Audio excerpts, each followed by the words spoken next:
So what I want to talk about is like, how do you take that vision that you just heard from the mayor and turn it into reality? I've had the pleasure over the years, it is good to be old, in the sense that you get to see shit. And I got to see a lot of shit over 30 years because I was a leader of 3 national organizations. And so what I've learned over those 30 years is to get really structural, fundamental change, you can't follow the shiny penny. That's what everybody wants to do. That's what funders do. That's what governments do. It's not the shiny penny. It's actually what has worked over the years in a lot of different fields, in a lot of different places. And if it sticks, you care about it. If it doesn't stick, it doesn't matter. So what have I learned in that pattern recognition over the years? What have I learned about how do you do this stuff and actually not have it just sort of work in St. Paul and elsewhere, but actually grow and become kind of the new normal? And so one of them is you have to build an ecosystem, right? And this is like, maybe I got this out of my kids are now 30, so who the hell knows when I got this picture? but I have been at 3 national organizations for 30 years. So, but this is what an ecosystem is. It's like every part of it feeds upon the other, right? And then you can't just be a duck. You gotta have the fish, right? Because the fish are doing stuff that the duck needs.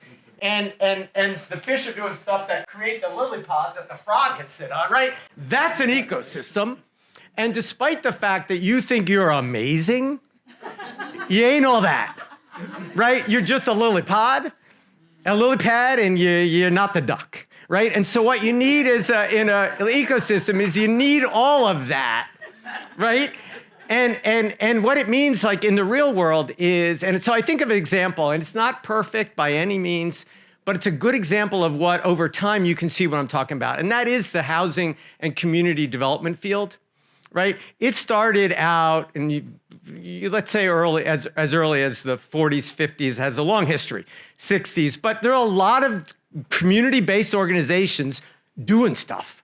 Right? And they're like, how do we figure this out? How do we buy these buildings? How do we turn them into co-ops? Or how can we own them? Or who can we get in to own and develop? So you have all this stuff going on, right? And then you have some philanthropies that say, well, maybe we can support some people to help these ragtag groups do better. And so you have these intermediaries that get set up. And those intermediaries are like aggregating capital, and they're figuring out what's working, and they're advocating for policy change. And then you have government folks at the local level and the state level you'll hear from later. And they're like, well, how can we change policies or get rid of, undo policies that are currently in the way? And then you have people with capital saying, well, what do I have to do to be able to get in on this? In part, I don't believe it's real, but I don't want to miss out, right? And then how do we start to scale it? Then you have the academy literally saying, well, I should write about this, right? And I should create courses about this. I should train people on it. And then you get this wonderful virtuous circle where the people who were educated then become the lily pad, and then they become the frog, and then right? And that's how you build a sector. It really does work, but it takes a lot of work. And so you'd say, well, how do we do it? So I want to talk about just 5 quick things, then we're going to get to the panel, right? So there's kind of 5 things that I think I've seen in these patterns about how you get there. How do you build the ecosystem? 5 key elements. One is you just got to do it, right? If you're in whatever chair you're sitting in now, whether you're in those 4 buckets, public, private, capital, whatever, you just got to do stuff around employee ownership and try it. The great thing, and I was talking to the director that you'll meet from California, what's great about, she's creating a whole new office in the state. And I was like, that's wonderful, because no one can tell you did it wrong, because no one's had it before, right? And so that's what you're doing in building this ecosystem from where you sit. You're going to try stuff, and you're going to do, you have to just have mass doing. But even after you have mass doing, that's not enough, because like the tree will grow and it will fall, and no one will know. Right? And so I had a mentor from the McKnight Foundation many years ago, early times of Living Cities. And she gave me this frame, and I love it, and it's really true. Paula Ellis, if any of you knew her. She was actually a woman She ran the Baltimore Sun and she ran the San Jose Mercury News as a woman in the late 90s. And she said, if you really want these ideas to grow and flourish, the people doing the work have a ton of information, but they have to take that information and turn it into knowledge, which is like, well, I did a lot of shit, but what did I learn from it, right? And then once you turn it into knowledge, you actually have to say, and now I'm going to influence people with that knowledge.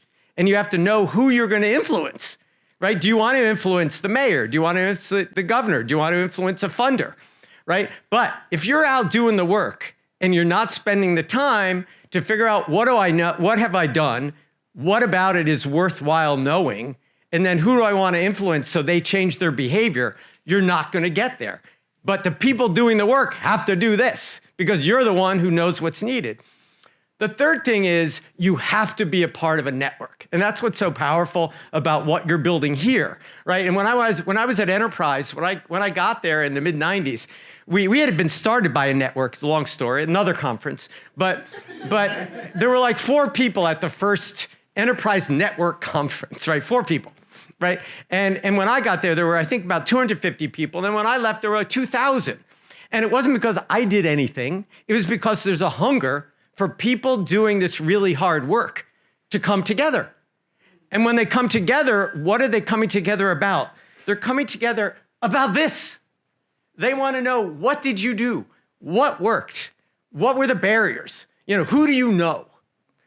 And it's that network that is critical. And ideally, when a network works, and we tried to do this at Living Cities as best we could, is like a network looks vertically. You're like, okay, what do you need to start at, whatever the lily pad or whatever the area you work in?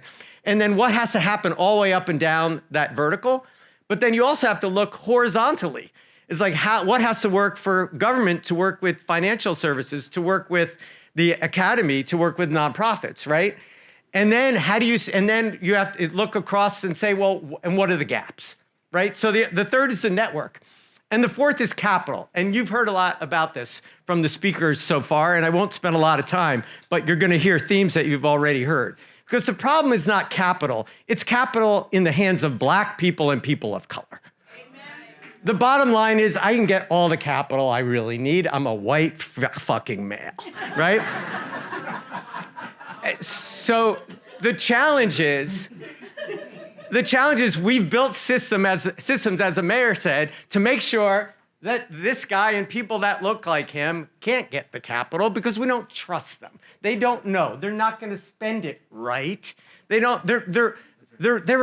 I perceive them as risky, right? And so what we have to do on capital when you're building this ecosystem and you're building long-term change is we need to make sure we have the right capital. And that's capital that goes to what James was saying.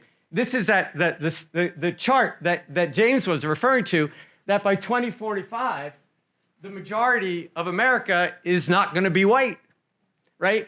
And that majority, not to get depressing, but that majority, because of the policies that we've had, because of the practices we've had, has dramatically less wealth than the current majority, that has dramatically less income than the current majority, that has dramatically less education as measured by college degrees as the current majority. All of that stuff doesn't get fixed in 23 years, which is where we are now, right? Unless we really start sprinting to change the trajectory, right? And so what does that mean? It really means, what it really means is those who have power from where we sit have to change the terms of how capital works to show that it actually can work just fine with different, done in a different way. And so when I was at Living Cities, and there's folks from Living Cities here, I don't know, Thaddeus Fair is here, Santiago Carril is here, I don't know if Dimitri Duckett is here, Dimitri is here. They all are still there, so talk to them because they have the money, I don't. But what we did, and a lot of it through Dimitri's leadership, because Dimitri, stand up for a minute if you would. But what we people say we could be brothers, but The difference between one of the big differences is he looks darker skinned than me. And so what we had to do was say, and Dimitrik, who knows capital, has a long history before coming to Living Cities, he and other leaders of color in Living Cities and out said, we need to take a fund of dollars that we had. We had a $40 million fund that we had gotten from all kinds of funders, including Citi and Prudential. And we had built it to be an innovation fund. And instead, with Dimitrik's leadership, we're like, no, we're not going to be about innovation alone. We're going to be about innovation that has to do with this. Every loan we're going to make, and we got all the lenders who agree, every loan we're going to make is going to be about how we define capital for the new majority, which is what this is about. And what does that mean? It means, and Dimitrik, I'm just mouthing your words, so I want to make sure it's like I'm a good student, and then I mimic it, but I also attribute. What we tested was, what if we give the money to different decision makers, right? And will they make different decisions? So we made loans like that. What if we gave loans to folks like Project Equity, who are actually going to look for those people of color who are going to do employee opportunities, right? What if we actually gave loans to funds that were expanding the credit box to show that actually you're not expanding risk by expanding the credit box, you're actually expanding opportunity. So that's great, pat us on the back, $40 million, that's a penny, right? It should be $4 billion. And the only way it gets to $4 billion is if we have dozens of those kinds of funds and mainstream institutions actually saying, we need our terms of capital to reflect the majority population that has characteristics around income and wealth that we created, so we need a new normal. And then the last thing is policy. The bottom line is every ecosystem has actors at the local, state, and federal level who are saying, what can we do to either get out of the way or actually support it? So if we go back to housing and community development, in 1986, Jim Rouse, who started Enterprise, one of my heroes, he was one of the people lobbying for the low-income housing tax credit, right? It is the only way low affordable housing is built in America. It's a flawed product. I'm not going to get it, another conference. But it is bringing $8 billion a year to affordable housing in the industry and the sector, and has largely since the 80s, right? That's what policy enables to happen. So it has to be all of those. And what happens, and this is a really fun part about being part of this, is if all of those things are happening, the capital people are doing their part. The government people at every level are doing their part. The nonprofits are doing their part. You see it everywhere, and it creates this air of inevitability.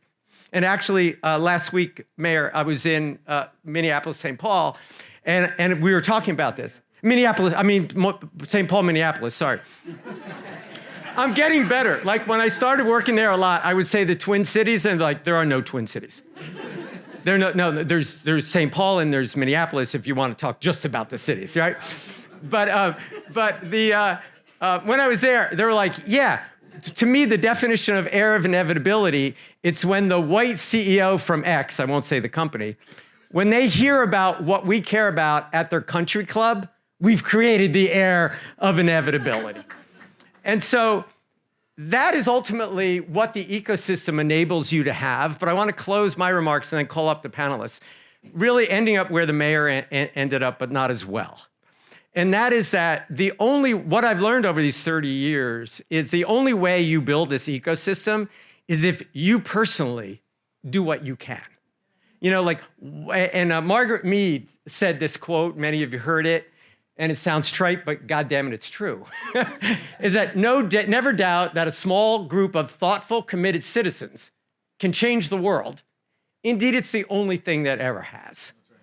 And it's really true. And what I've learned in all these 30 years, all these pattern recognition, is that it's the courageous person working with other courageous people who bring about this ecosystem and stick with it.